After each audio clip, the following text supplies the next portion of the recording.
A ruthless man thought he could get away with hitting a little black girl on a flight, believing his privilege made him untouchable. But what he didn't know? Big Shaq was watching. And when power meets justice at 40,000 feet, some lessons come the hard way. This wasn't just a flight, it was a reckoning.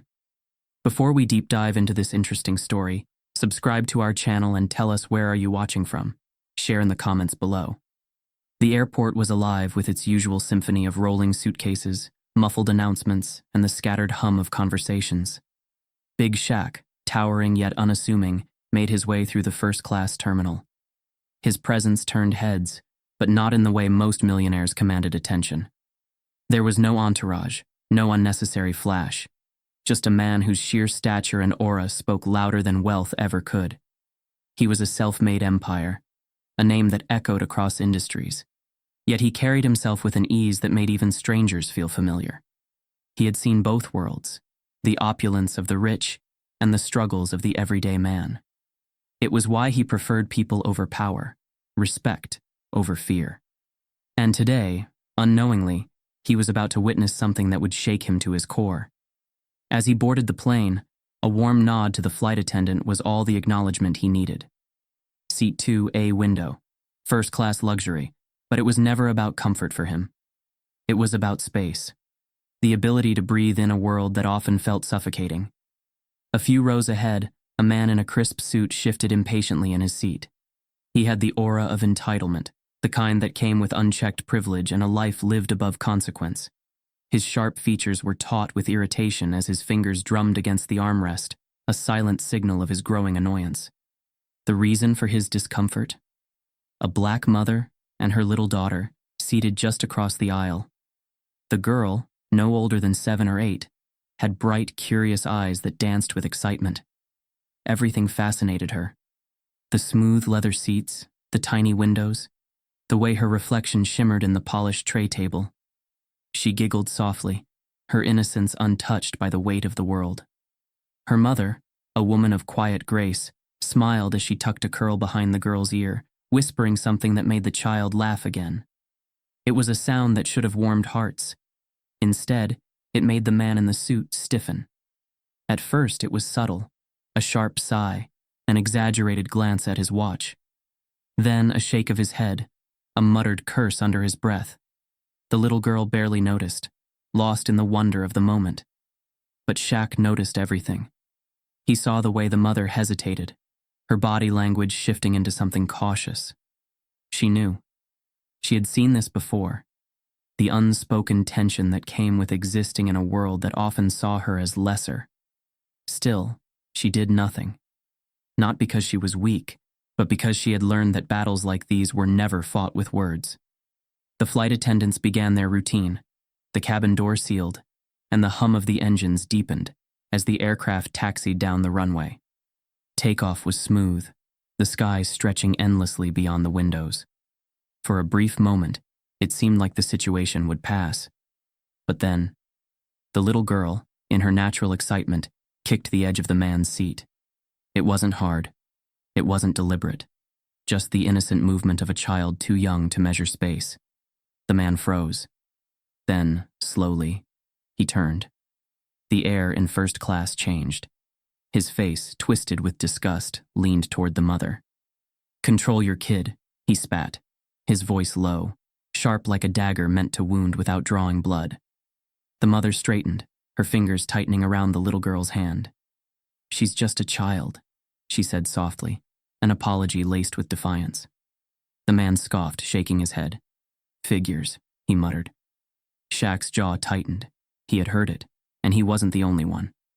A few other passengers glanced up, some pretending not to hear, others shifting uncomfortably. But no one spoke. The little girl, sensing the change in her mother's tone, lowered her gaze, suddenly unsure of herself. "I'm sorry," she mumbled, her small voice barely above a whisper. The man didn't respond. Instead, he exhaled sharply, shaking his head as if her presence alone was an inconvenience. He adjusted his seat aggressively, making a point to lean as far away as possible. Shaq had been silent up until now, observing, measuring. He had learned long ago that reacting in anger gave men like this what they wanted: validation of their own prejudices, but that didn't mean he would stay silent forever. As the flight progressed, the tension never truly left.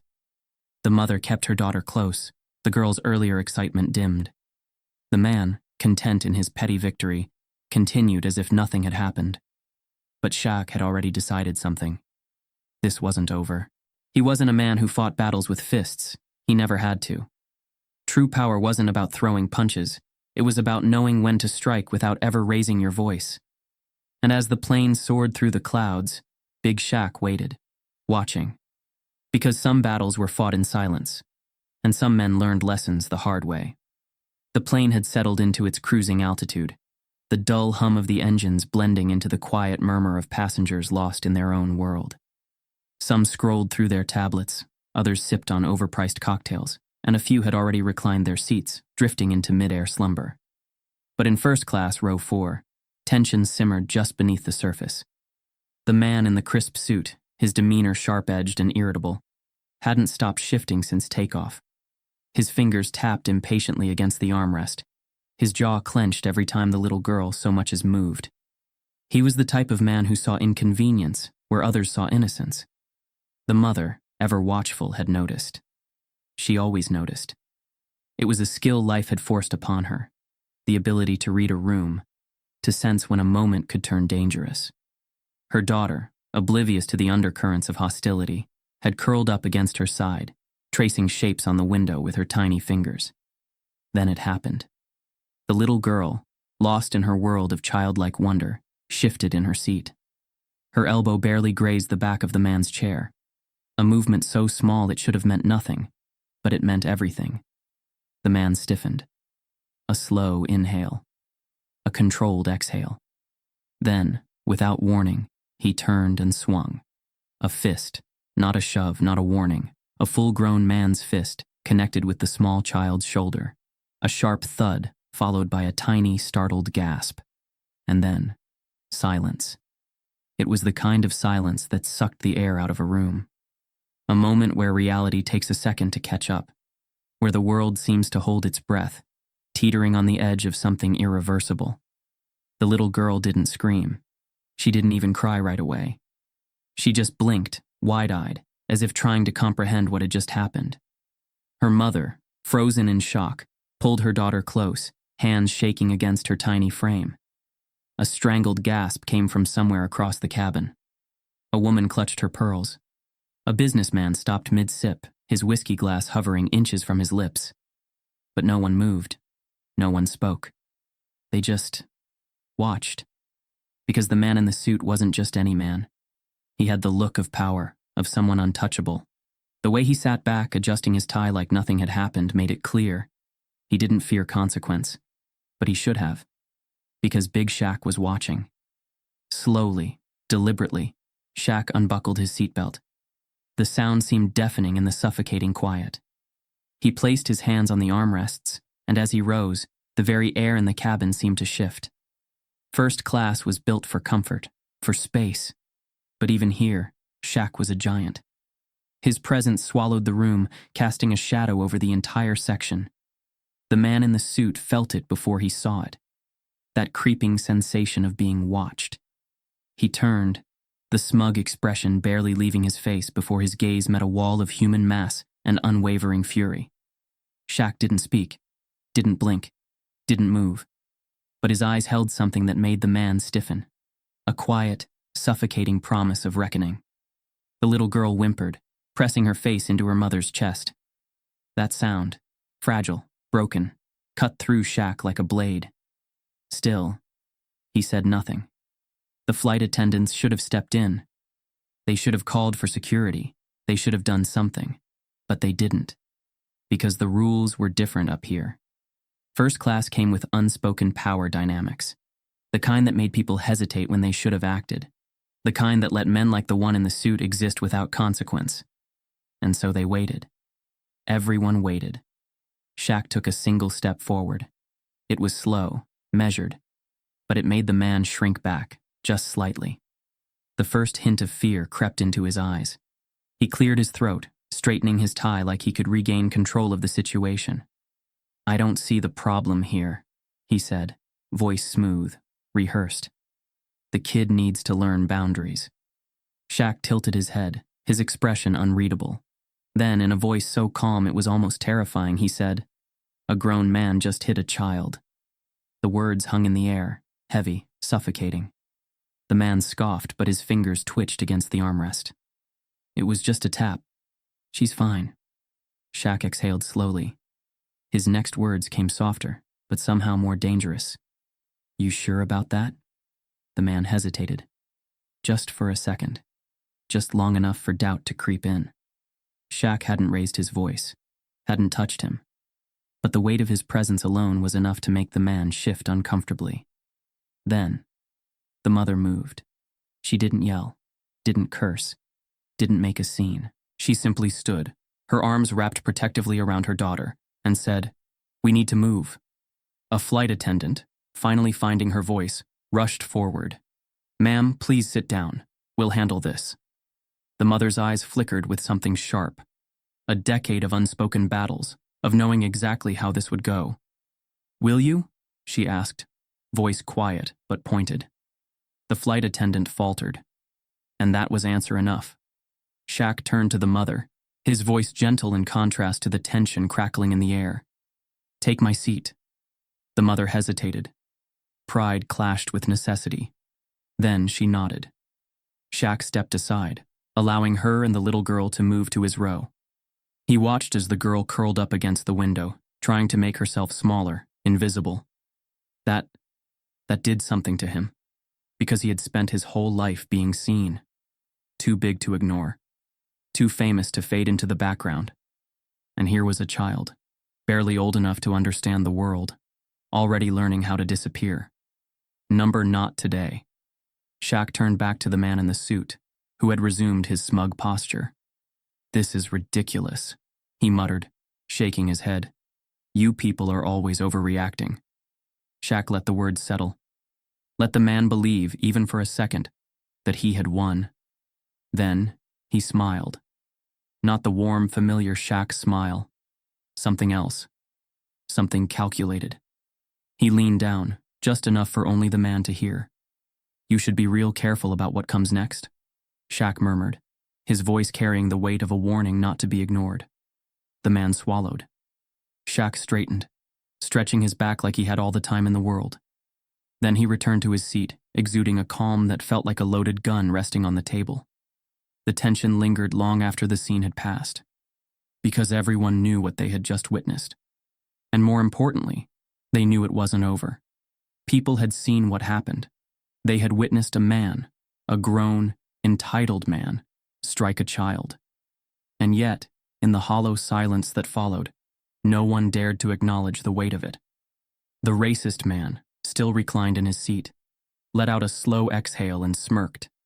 His hands smoothed over his tie, fingers adjusting the cufflinks at his wrists, as if he had just finished an important business deal. He could feel their eyes on him, but it didn't matter. He had been here before. People like him didn't suffer consequences. They never had to. He let out a chuckle, the sound cutting through the silence like a blade. "Oh, come on," he scoffed, his voice laced with mockery. "Are we really going to act like I just committed a crime?" Shaq didn't move, didn't flinch, didn't react. Instead, he sat back down. The shift in energy was almost imperceptible, yet it sent a ripple through the cabin. People had expected a fight. They had expected Shaq to stand over the man, to lash out, to deliver the kind of justice that could be measured in bruises. But instead, he settled into his seat, resting an elbow on the armrest, his massive hands clasped together. And he watched. Not with anger, not with rage, with something far more dangerous. The man in the suit faltered, just slightly. The way Shaq's gaze never wavered, never blinked. It was unsettling. For a moment, the man tried to meet his stare, but there was something in those dark, unflinching eyes that made his throat dry up. He quickly turned away, but it was too late. Shaq had seen what he needed to see. Still, the man forced a smirk, tried to reassert his dominance. "What's the matter?" he sneered. "Nothing to say?" He let out another laugh, a sharp, ugly sound. "You're all the same." Big, loud, but when it comes down to it, just another. The words died in his throat. Because Shaq smiled. Not the warm, easygoing grin the world knew. This was something else. Something that made the air feel heavier, that made the man's stomach twist ever so slightly. Before he could speak again, the flight attendant finally stepped in. "Sir," she said, voice tight, carefully neutral. "Let's keep things calm." Calm? The mother's voice rose, raw with disbelief. The first time she had spoken up since it happened. She clutched her daughter close, the little girl pressing her tear-streaked face into her chest. "He hit my child," she said, her voice trembling. "And you're telling me to keep things calm?" The flight attendant hesitated. That was the problem, wasn't it? Hesitation. Shaq had seen this play out before. He had lived it. The quiet negotiations, the empty apologies, the gentle reprimands that never amounted to real consequences. The flight attendant turned to the man in the suit, but her voice lacked the same weight. "Sir, perhaps it's best if you just—" "I did nothing wrong," the man interrupted. He gestured around the cabin, eyes searching for support. "The kid kicked my seat. Was I just supposed to take it? You people are so damn sensitive these days." The mother stiffened, a flicker of pain, of exhaustion. Shaq watched it all. Then, the attendant turned back to the mother, offering a polite, uneasy smile. "Ma'am, we apologize for the disturbance. Would you like a complimentary drink?" A drink. A drink. Like that would erase what had just happened. Like that was the extent of justice they were willing to offer. Shaq's fingers curled into a fist, then slowly uncurled. This wasn't the time. Not yet. The mother let out a sharp, bitter laugh, shaking her head. "No," she said, pulling her daughter closer. "We just want to get through this flight." The flight attendant, relieved that the situation hadn't escalated, nodded quickly. "Of course. Let's all just remain civil until we land." Civil. Shaq nearly laughed. Because that was the thing about people like this man. They counted on civility. They counted on the fact that people like him, people like the mother, wouldn't make a scene. And for now, he let them believe that was the case. The rest of the flight passed in uncomfortable silence. Passengers stole glances at Shaq, at the mother, at the man in the suit. No one spoke up. Some out of fear, some out of guilt. But they all knew. When the plane finally landed, the man in the suit let out a dramatic stretch, already eager to put the incident behind him. As soon as the seatbelt sign turned off, he grabbed his expensive leather briefcase, smoothing his tie one last time. He was untouchable. As the passengers began shuffling off the plane, the man strutted down the aisle, throwing a smirk in Shaq's direction before stepping onto the jet bridge. Shaq didn't move. Not yet, because he wasn't done watching. The airport was a blur of movement, crowds rushing, suitcases rolling, airport announcements echoing overhead. The man in the suit moved through it all with the ease of someone who never had to look over his shoulder. Then, as he neared baggage claim, his phone rang. He barely glanced at the screen before answering. "Yeah?" The voice on the other end was calm. Too calm. "Did you think that was the end of it?" The man stopped walking. His grip on his briefcase tightened. His head turned slightly, scanning the sea of strangers. His mouth opened, then shut. That voice, deep, controlled, and deliberate, sent a chill down his spine. "I don't know who the hell you think you are," he said, lowering his voice. "But I have lawyers, and if you—" The voice cut him off. "I don't need lawyers." The man swallowed. Something was wrong. Something was very, very wrong. His gaze darted around the terminal, but nothing seemed out of place. Just travelers, employees, a janitor mopping the floor. Normal. Yet, for the first time in his life, he felt small. The voice continued, measured and unshaken. "You put your hands on a child today," it said, "and you walked off that plane thinking it was over." The man took a step back, bumping into a stranger. He muttered an apology, heart pounding. "You're going to learn something right here, right now." A pause. Then, "You were never untouchable." The call cut off. And suddenly the crowd didn't feel normal anymore. Suddenly, every glance felt like a trap. The man in the suit had spent his whole life believing power made him immune. But for the first time ever, he wasn't so sure. The morning sun gleamed off the towering glass skyscraper as the city roared to life below. The world moved fast, but inside the pristine office on the 38th floor, James Calloway took his time. He strolled through the hall, shoulders squared, exuding the arrogance of a man who had never once considered the possibility of a downfall. James had slept like a king last night.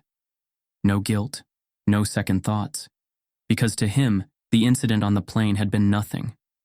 The way the flight had ended, with that quiet, unsettling tension still hanging in the air, was laughable. What were they going to do? Call the police? Sue him? No one had stopped him at the airport. No one had dragged him into an office for questioning. He had walked out just like he always did, untouched, unbothered. So as he sipped his morning espresso, flipping through the latest stock reports on his tablet, he allowed himself a satisfied smirk. Another day, another win. Then his phone rang.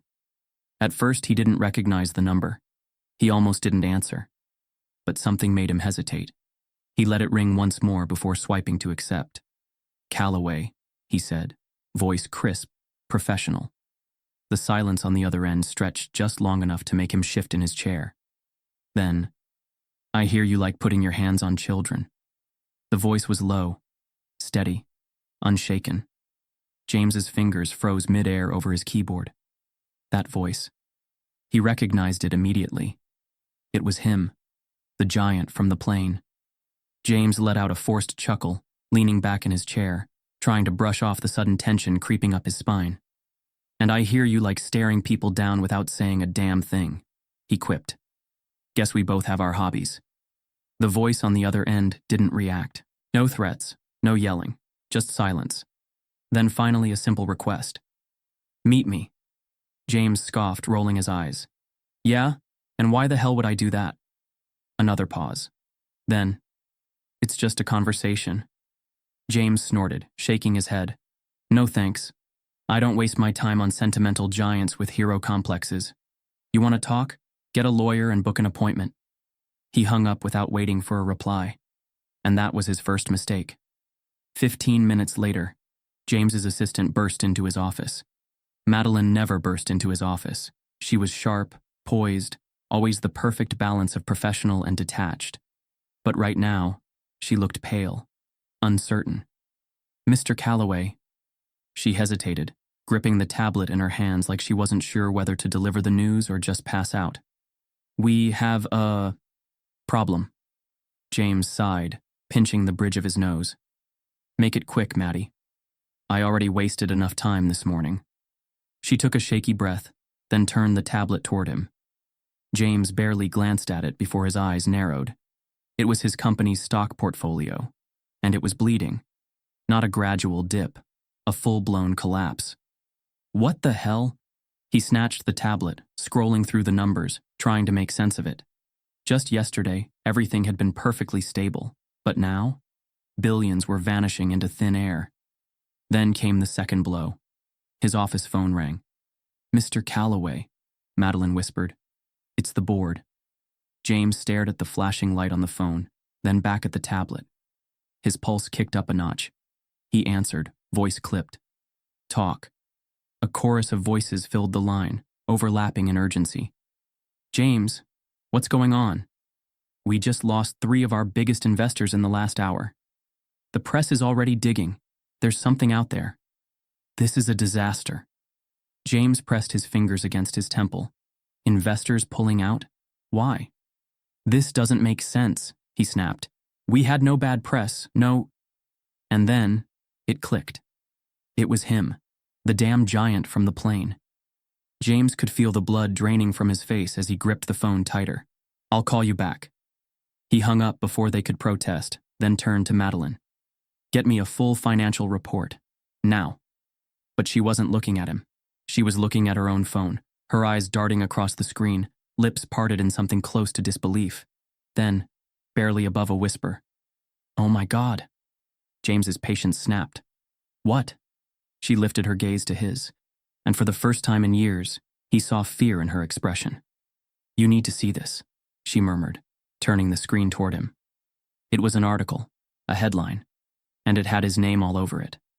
"James Calloway under scrutiny, History of racist incidents. Resurfaces after disturbing airplane allegations. James's stomach dropped. The article was brutal.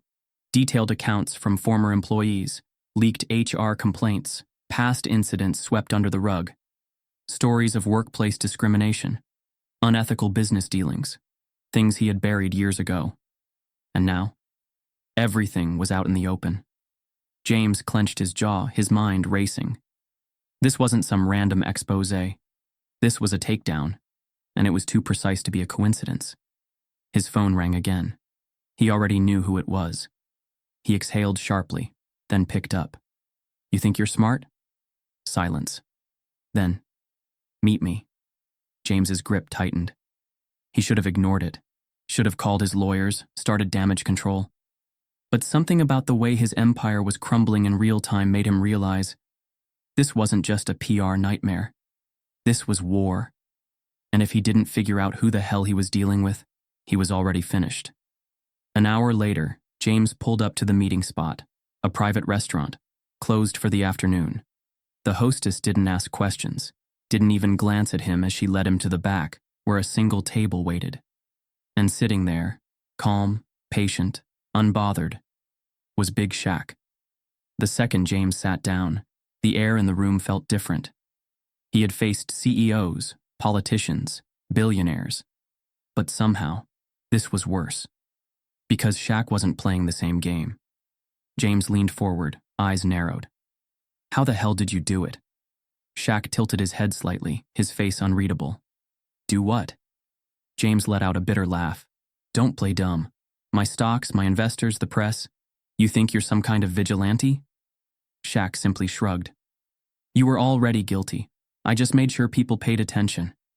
James clenched his fists. "You have no idea who you're messing with." Shaq met his gaze, unflinching. "Neither do you."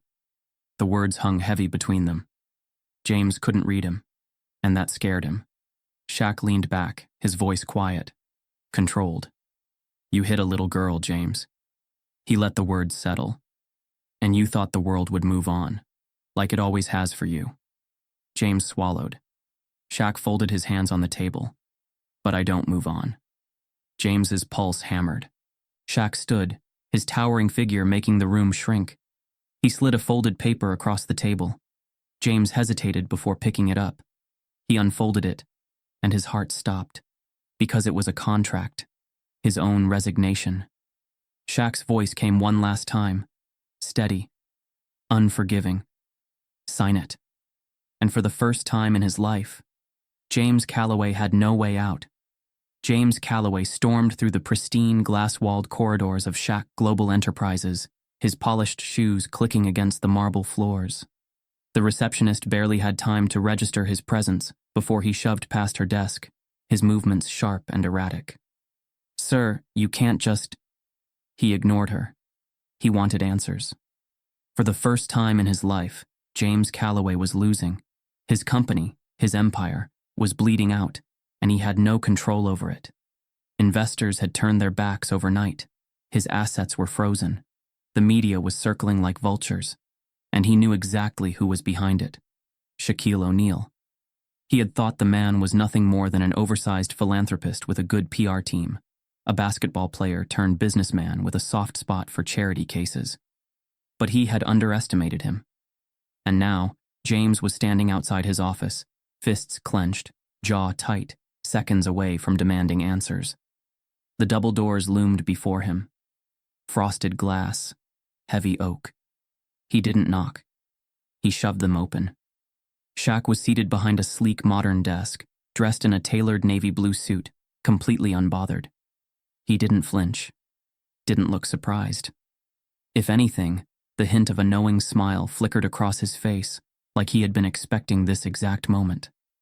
James slammed both hands on the desk. "What the hell did you do?" Shaq leaned back in his chair, exhaling slowly, his massive hands steepled together. "I did what needed to be done." James let out a humorless laugh. "You think this is some kind of game?" He gestured wildly. "My company is crumbling. My accounts are locked.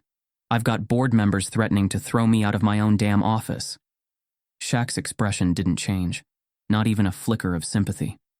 "That's unfortunate," he said smoothly. James's eyes flashed with something between rage and desperation. "You think you can just ruin me? Just like that?" Shaq tilted his head. "No, James." He let the silence stretch just long enough before adding, "You ruined yourself." James scoffed, straightening, trying to regain his composure. "Oh, please. You think a little bad press and a few investors pulling out is enough to take me down?" He adjusted his suit, forcing a smirk. "I've been through worse. I have connections, power. This will blow over in a few weeks, and you'll be nothing but a footnote in my success story."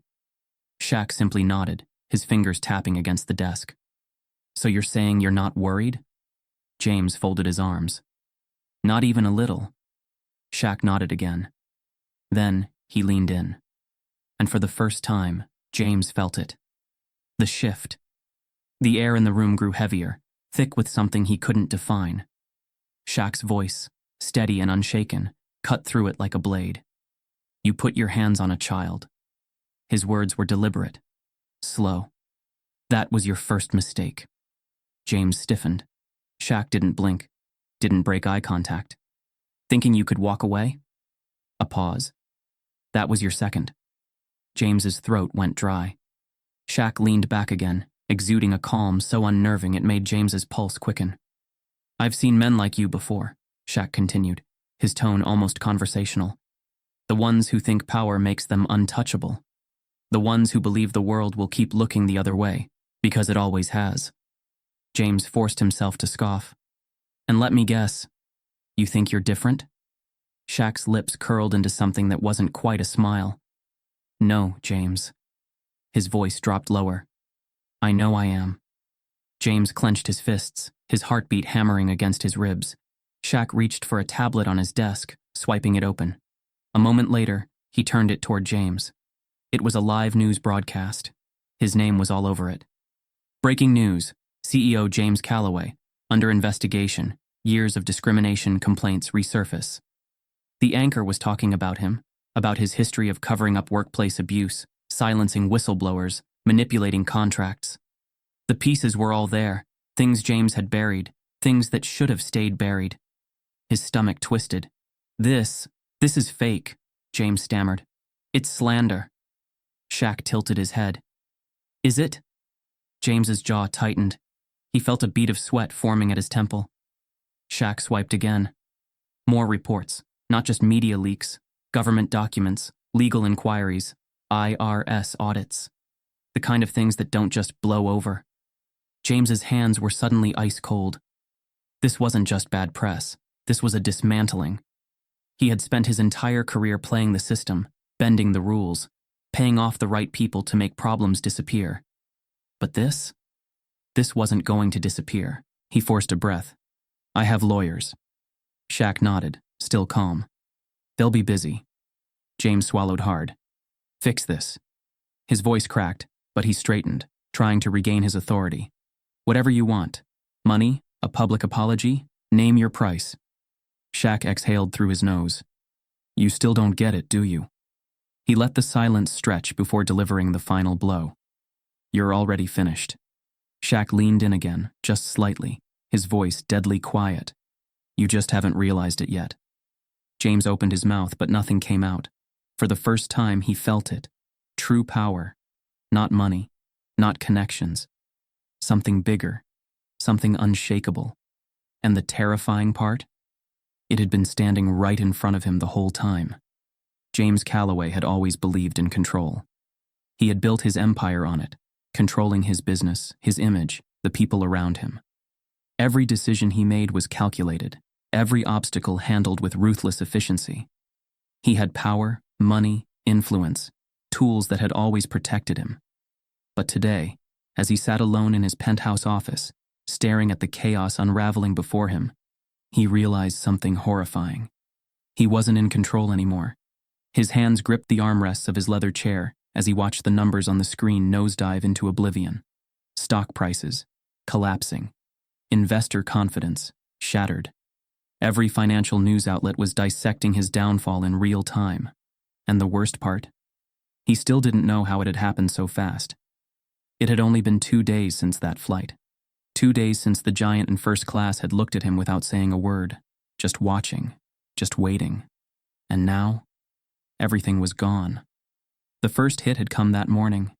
His phone had buzzed at 6:45 a.m., an early call from the board of directors. Unusual, but not unheard of. He had answered, still groggy, expecting another standard discussion about profits, expansion, maybe a strategy meeting. Instead, the voice on the other end was clipped. Cold.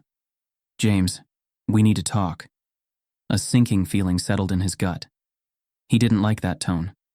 Then came the words he never expected to hear. "We're calling for an emergency vote. Effective immediately. You're being removed as CEO." Silence. He had sat up in bed, blinking. "What?" "We can't afford the damage, James. The media storm is getting worse by the hour." He swung his legs out of bed, heart racing. "This is absurd. I've handled bad press before.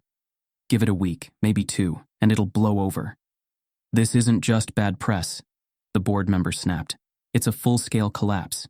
We've lost 5 major investors overnight. The DOJ is looking into past discrimination complaints. Your name is toxic, and it's taking the company down with it." James had opened his laptop with shaking hands, and there it was. Every mistake, every racist comment, every unethical business practice he had buried over the years, dragged into the light.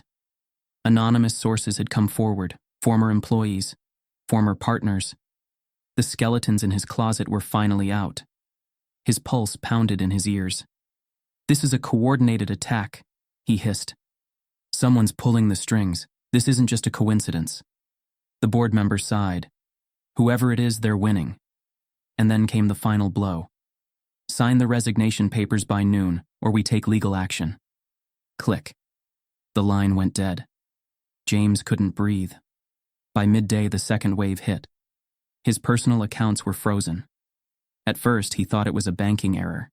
It had to be. He called his private banker, growing impatient as the hold music droned in his ear. When the voice finally came on the line, it wasn't the usual warm greeting. It was tense, apologetic. "Mr. Calloway, there's been a regulatory review of your assets. Due to ongoing investigations, your funds are temporarily inaccessible." James's grip on the phone tightened. "Investigations?" His voice was a dangerous whisper. "Who authorized this?" A pause. Then, "I'm afraid that information is confidential." Click. Another call dropped, another wall closing in.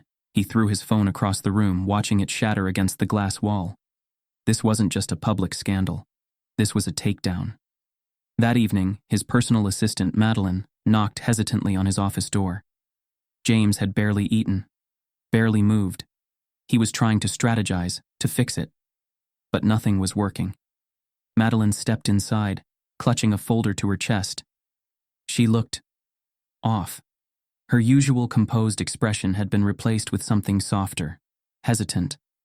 "James," she said carefully, "I need to tell you something." He rubbed his temples. "Unless you're telling me this nightmare is over, I don't have time." She took a breath. "It's about Shaquille O'Neal." James stilled. Madeline hesitated. "You asked me to dig into him, to figure out how he pulled this off. I did." She placed the folder on his desk. "And you're not going to like what I found." James slowly picked it up and flipped it open. At first, he didn't understand what he was looking at. A network map, a web of names, companies, high-profile individuals. And at the center of it, Shaq. James frowned. "What the hell is this?" Madeline exhaled. "Shaquille O'Neal isn't just a former athlete or a businessman, James. He's everywhere. He owns stakes in tech firms, banks, media outlets. He has connections in government, philanthropy, education. His influence is massive." James's hands tightened on the folder. Madeline met his eyes. "He didn't just ruin you in the press. He shut every single door around you." James shook his head. It wasn't possible. He had underestimated the man, sure. But this? Shaq wasn't just powerful. He was untouchable. A cold chill ran through James's veins. He had built his empire on silence, on the assumption that no one could challenge him. But Shaq? He never needed words. By midnight, James sat alone in his penthouse, staring out over the city. His phone had stopped ringing. His inbox had gone silent. The world had moved on without him. His house, his cars, his entire life. They weren't really his anymore. The board had stripped his access to company properties. His accounts were still frozen. His social circle had vanished overnight. Not a single call, not a single text. The men who had once called him for exclusive deals, the women who had once laughed at his jokes at charity galas, gone. Because they all saw the writing on the wall. James Calloway was finished. He leaned forward, resting his elbows on his knees, staring at the whiskey glass in his hand. The liquid barely rippled, but his fingers trembled against the glass. Everything he had spent decades building, wiped away in less than 48 hours. Not with fists, not with threats, but with silence, with precision, with a power he had never even considered real. He had always believed in control. But tonight, he had never felt so powerless. James Calloway had never begged for anything in his life. He was the one people begged to. The one who held power, who called the shots, who decided whose careers thrived and whose crumbled. He had spent his life untouchable, untamed, undefeated. And yet, tonight he stood outside a modest two-bedroom home on the outskirts of the city, his hands shaking at his sides, his heart pounding in his ears. He was no longer the man he once was. His money was gone. His reputation, ruined. His power, non-existent. It had taken him days to track down the woman and her daughter. He had no more assistants to do the work for him, no more endless resources at his fingertips, just himself, just desperation. The street was quiet, the only sound the distant hum of cars passing on the highway. The porch light cast a dim glow over the small, neatly kept yard. The house was nothing like the penthouses and mansions he once walked through without thought. But tonight, this place held more power than any of those ever had. James swallowed hard and forced his feet forward. Each step felt heavier, dragging him toward something he had never faced before. Real consequence. Real guilt. He reached the door and knocked. The sound was hollow, weak, like him. For a long moment, nothing. Then, a soft rustling. The door cracked open just slightly, the chain lock still in place. And there she was. The woman from the plane. Her eyes widened when she saw him, then immediately narrowed. Not with fear, with anger, with something sharp and unyielding. James's mouth was dry. His throat tightened. He had come here with words rehearsed, excuses prepared, but standing in front of her now, all of them died in his throat. She stared at him, waiting. He swallowed hard. I need to talk to you. She didn't move, didn't blink, didn't invite him in. He shifted his weight. Please. Nothing. Just that same cold, unwavering silence. His hands curled into fists, not in anger, but in something dangerously close to shame. I was wrong, he forced out. His voice was thick, uneven. I need you to know that. What I did, he exhaled shakily. I lost everything. Still, she said nothing, because she didn't care. He had expected this, but facing it was something else entirely. His breathing hitched. I need a shift behind the door, and then a small, delicate face peered up from behind her mother's leg. The little girl. James's stomach dropped. She didn't look scared, didn't look angry. She just looked done. Like she had seen men like him before. Like she already knew he wouldn't change. James opened his mouth, but before he could speak, the door clicked shut. Not slammed, just closed. And somehow, that hurt worse. James stood frozen on the porch, his ears ringing. This was it, the final moment. He had begged, he had admitted defeat, and it still wasn't enough. He stumbled backward, his breath uneven, his heart aching in a way he didn't recognize. He turned, ready to disappear back into the nothingness his life had become. And then, he saw him. Standing at the end of the driveway, half shrouded in shadows, was Big Shaq. Watching. Waiting. James's breath caught in his throat. How long had he been there? Had he seen everything? It didn't matter. Because now James wasn't just humiliated. He was exposed. He staggered forward, his steps uneven, his pulse thundering. Shaq didn't move, didn't speak. James stopped a few feet away, his hands trembling at his sides. I get it now, he rasped. I do. His voice cracked. You win, okay? You destroyed me. You ruined everything. His throat tightened. I have nothing left. Still, Shaq said nothing. James's breath turned shallow. This was his last chance. He did something he never thought he would. He dropped to his knees, right there, in the middle of the street. I'm begging you, James whispered. His voice was barely audible. Please. Stop. Shaq finally moved. Slowly, he took a step forward. The streetlight cast a glow over him, making his presence feel even larger. Then, in that same quiet, controlled voice that had haunted James since the moment they met, he spoke. This was never about me. James's breathing hitched. Shaq turned his head, his gaze shifting toward the closed door, toward the mother, toward the little girl. And then, he pointed. James followed the movement, his chest tightening. The little girl stood at the window now, watching, safe in her mother's arms. Shaq's voice came again, softer this time. This was always about her. James felt something collapse inside of him. Because in that moment, he finally understood.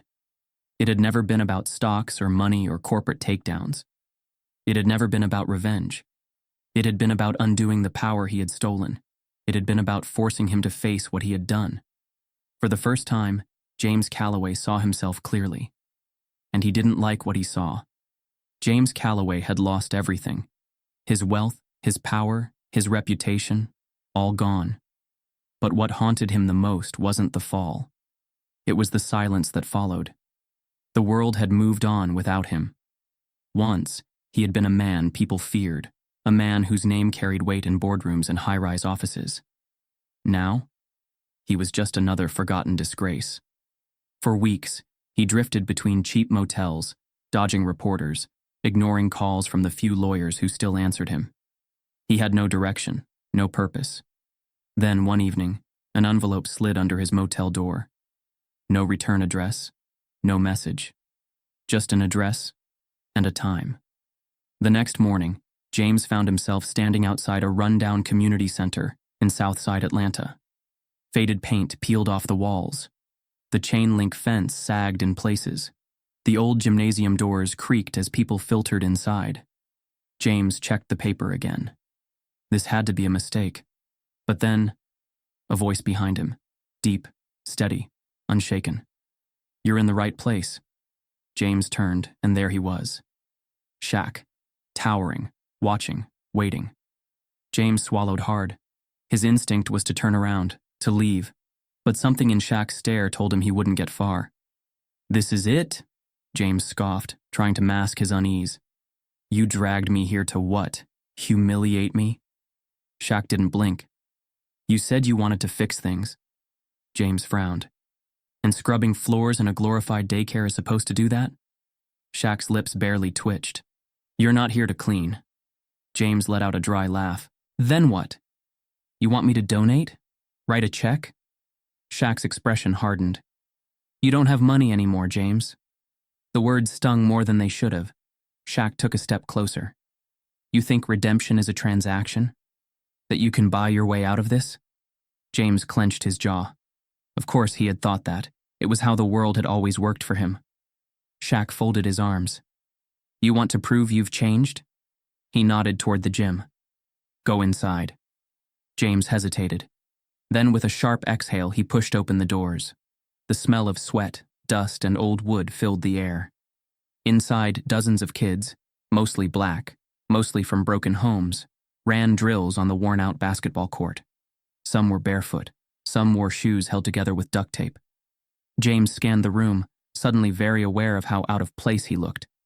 A man in his 50s, lean but strong, whistled from across the court. The kids lined up immediately. Respect, discipline. It was clear they trusted him. Shaq gestured toward him. Coach Henry, this is James. The older man wiped sweat from his brow and nodded once. No smile, no handshake, just a measured look. Don't waste my time, he said simply. James stiffened, caught off guard.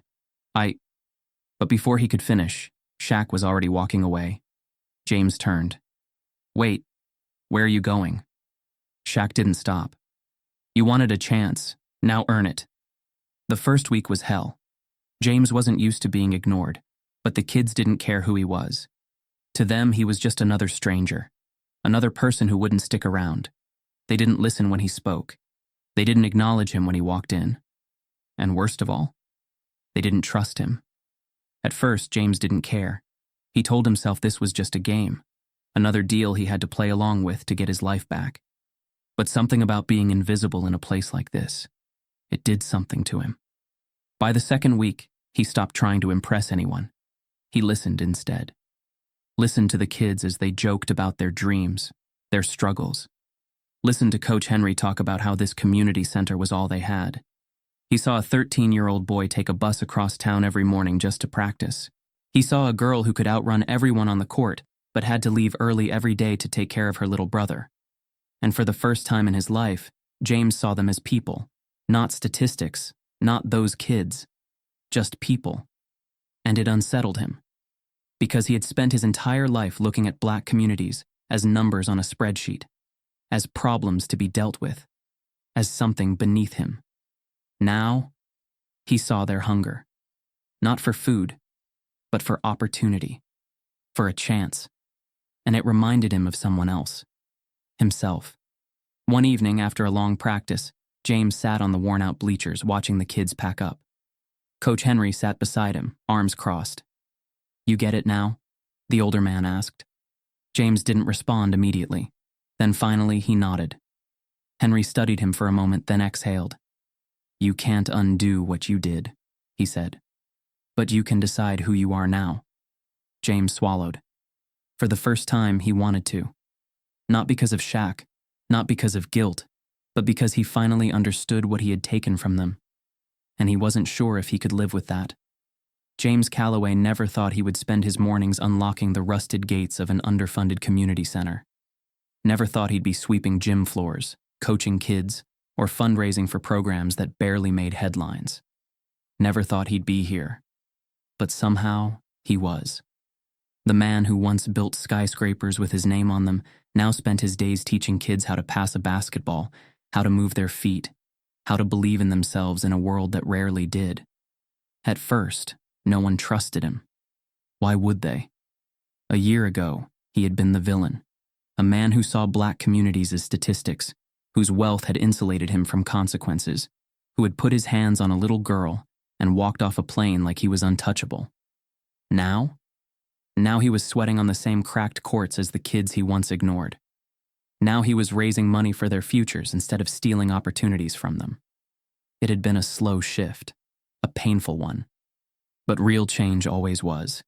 And James wasn't doing it for forgiveness. He was doing it because he finally saw the world clearly. One afternoon, as the summer heat pressed heavy against the pavement, James sat outside the gym, watching a group of kids run drills. He wiped sweat from his brow, listening to their laughter, their arguments, the way their voices filled the air like they belonged here. A shadow moved beside him. James turned and froze. Shaq, watching, waiting. It had been months since their last encounter, since Shaq had forced him to choose, face what he had done, or disappear into his own destruction. James had chosen to stay, to work, to change. But he had no idea if it meant anything to the man standing before him now. Shaq's expression was unreadable. James exhaled, his voice quieter than he meant for it to be. I didn't think I'd see you again. Shaq didn't respond, just looked out at the kids on the court, arms folded, his face calm but distant. Then, after a long silence, You still racist, James? James's chest tightened. The question wasn't a joke. It wasn't sarcasm. It was real, raw, a test. James swallowed hard. No. Shaq's gaze didn't waver. Why not? James hesitated, thinking of all the ways he could answer. He could say he had learned. He could say he had changed. But instead, He told the truth. Because I was wrong. His voice was steady, unwavering. And because I finally see what I should have seen all along. Shaq nodded slowly. Not in agreement, not in forgiveness, just acknowledgement. Then, without another word, he walked away. James didn't stop him. He didn't need to. Some things were never meant to be spoken. Some things were only meant to be earned. Months passed. Seasons changed. The community center, once on the verge of shutting down, was thriving. More kids, more programs, more chances for a future. And James never left. Not because of guilt, not because of obligation, but because this was where he needed to be. He had spent his life building a legacy that meant nothing. Now, for the first time, he was building something real. One evening, as the sun dipped low behind the city skyline, he heard footsteps behind him. James turned, his breath caught. The mother, standing there, arms crossed, watching him. He hadn't seen her since that night on her porch, since she had shut the door in his face. He stood slowly, his pulse uneven, unsure. She studied him for a long moment, her expression unreadable. Then, finally, she spoke. My daughter told me you taught her how to shoot a free throw. James's throat tightened. He didn't know what to say. She likes basketball now, the woman continued, voice softer than before. She used to be scared to play. James swallowed hard. I'm sorry, he said, his voice barely above a whisper. The woman didn't respond right away. Then finally, she nodded. Not in forgiveness, not in acceptance, just acknowledgement. She turned to leave, but before she walked away, she spoke one last time. I won't forget. And James didn't expect her to. Some things weren't meant to be forgotten. Some things weren't meant to be forgiven, but they could still be changed. The ballroom was filled with the quiet hum of conversation, silverware clinking against porcelain, the murmur of an audience waiting for the next speaker. It was an exclusive event, a high-profile charity gala in downtown Atlanta, attended by some of the wealthiest and most influential figures in the city. CEOs, politicians, entertainers, all gathered to raise money for youth education and underprivileged communities. And standing behind the podium, under the bright lights, was a man none of them ever expected to see there. James Calloway. Dressed in a simple suit, no longer the tailored designer brands he used to wear, no longer dripping in arrogance or entitlement. Just a man, standing before a crowd, with a story to tell. He took a slow breath, gripping the edges of the podium. His heart wasn't racing, not like it used to when he stood in front of powerful people, because tonight wasn't about him. The room quieted as he leaned into the microphone. I don't deserve to be here, he said simply. The words hung in the air. No preamble, no pleasantries, just truth. James exhaled, glancing at the expectant faces before him. Some skeptical, some curious, and one in particular, watching from the back of the room. Shaq. Expression unreadable, arms folded. James had spoken at thousands of events before, but none like this. His gaze drifted across the room, but when he spoke again, he wasn't talking to the audience. He was talking to the man who had destroyed him, and in a way, saved him. I was a powerful man once. He let the words settle. Too powerful. The kind of powerful that lets you get away with things. The kind that makes you think you don't have to answer to anyone. His fingers curled against the wood. I built companies. I made millions. And I thought that meant something. I thought it made me untouchable. A pause. But I was wrong. A murmur rippled through the crowd. James continued. Most of you know why I'm standing here, because years ago I made a mistake. His throat tightened. No, not a mistake. A choice. The room was completely still. James took a breath. On a flight, a little girl did something that annoyed me. And instead of brushing it off, instead of acting like a decent human being, I did something unforgivable. Some people in the crowd shifted uncomfortably. Good. They should be uncomfortable. I put my hands on a child, he said, voice steady, and I thought I'd get away with it. A pause. A flicker of something dark in his chest. The memory of that moment. The little girl's face. Her mother's terror. the silence of the other passengers, and the way Shaq had watched him, waiting, measuring, planning his destruction. James exhaled. I won't waste your time with details. You know what happened next. His jaw tightened. I lost everything. A few people nodded. A few others looked away. James let the silence stretch before he spoke again. I deserved it. From the back of the room, Shaq didn't move. He just listened. He had seen this story before. A fallen man, looking for redemption. But was it real? James had been given a choice: continue his downward spiral, or do something that actually mattered. For years, Shaq had watched from a distance. He saw James working with the same people he once ignored. Saw him show up, day after day, year after year, never asking for sympathy, never running away. And now James was here, standing in front of the same kind of people he once called his peers, telling them that power didn't make them invincible. Shaq still didn't know if he forgave him, but he could acknowledge the man standing there now wasn't the same one from that flight. James cleared his throat. I used to think change was just a word people threw around when they wanted to look good. A PR stunt, a way to make mistakes disappear. A dry chuckle. But real change, it's ugly, it's slow, it's uncomfortable. He ran a hand over his face. I don't want your forgiveness. I don't expect it. His gaze flickered just briefly to Shaq. I just want you to know that I see it now. I see what I was. I see what I did. He swallowed hard. And if someone like me can change? A pause. Then there's hope for anyone. He stepped back from the mic. The applause came slowly, hesitant at first, then steady, but James barely heard it. Because as he turned to step off the stage, he saw her. The little girl. Not so little anymore. Standing at the side of the room watching him. James's chest tightened. She was older now, maybe a teenager, taller, more confident. But her eyes, they were the same. He didn't move, didn't speak, just waited. She stepped forward, slow, measured, deliberate. James swallowed.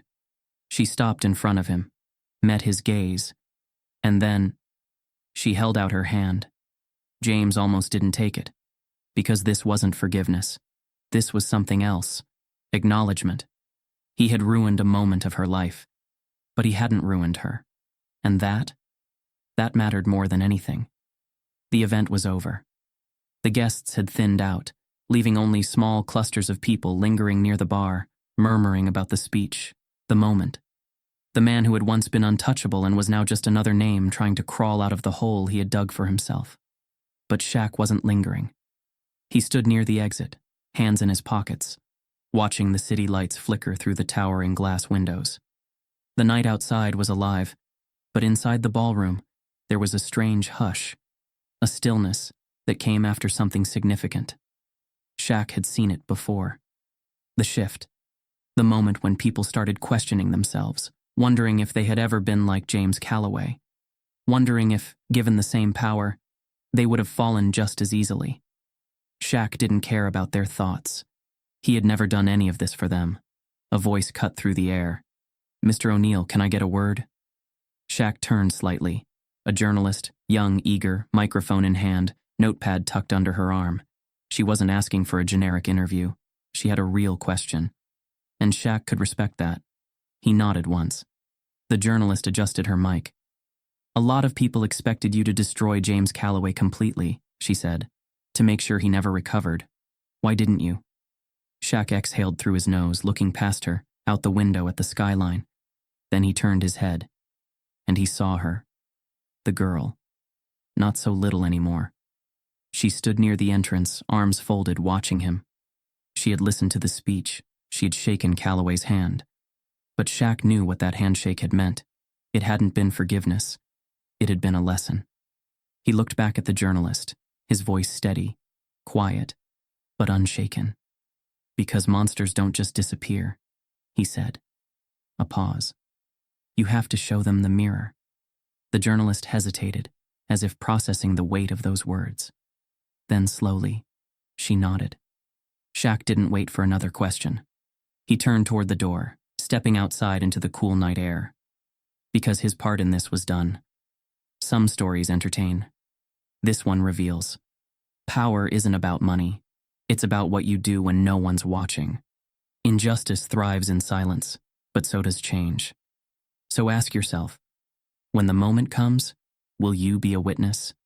Or will you be the reason things change?